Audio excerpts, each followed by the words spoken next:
మామూలుగా మీరు అలోపతి హాస్పిటల్‌కి అట్లా వెళ్ళినప్పుడు డాక్టర్‌లు న్యూరాలజిస్ట్‌లు గావచ్చు, ఆర్థోపెడిక్ గావచ్చు ఏం జెప్పారు? ప్రాబ్లమ్ వాళ్ళు ఏమన్నారు? చూశారు. ఎంఆర్ఐ కూడా తీసినారు. హుహు.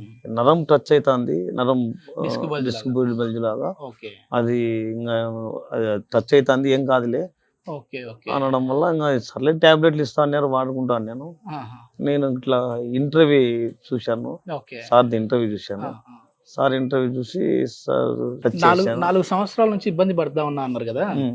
సో, ఈ 4 సంవత్సరాల్లో మామూలుగా ఎట్లా నీకేమైనా ఆపరేషన్స్ లాంటివి పడతాయని జెప్పేసేసి ఎవరైనా చెప్పారా? లేకపోతే మందులతోనే తగ్గిపోతదని జెప్పారా మ హాస్పిటల్‌కేసి? ఆపరేషన్ వరకైతే ఇబ్బంది లేదు. హ్మ్. హ్మ్. మందులతోనే అంటే మందులు వేసుకున్నప్పుడేమో బాగుంటది. హ్మ్. హ్మ్. తర్వాత ఆఫ్ చేసినాక స్టాప్ చేసినాక మళ్ళీ స్టార్ట్ అవుతది. ఓకే. ఎక్కువ జర్నీ చేసిన హ్మ్. జర్నీలో ఉంటది. మామూలుగా నాకు హ్మ్. ఇప్పుడు ఓకే. ఏముండదు. జర్నీ చేసేటప్పుడు ఎక్కువ ఉంటది. ఓకే. ఓకే. మెయిన్ అంటే మీరు చేసే జాబ్ ఏంటి? నేను రియల్ ఎస్టేట్ రియల్ చేస్తుంటాను. ఎస్టేట్ ఆ! చేస్తా ఉంటారు. ఎక్కువ బైక్‌లో తిరుగుతా ఉంటారా? బైక్‌లో తిరుగుతా ఉంటాను. దాని వల్లనే ఈ దాని ప్రాబ్లమ్ వస్తుంది. వల్లనే ఎక్కువ ఇది స్పీడ్ బ్రేకర్లు మామూలుగా హ్మ్. స్టక్ ఇది ఏమడం వల్ల ఓకే. అంటే దానివల్ల బండికి షాక్ అబ్జర్వర్స్ ఎట్లో మనకి ఇవి అట్లా.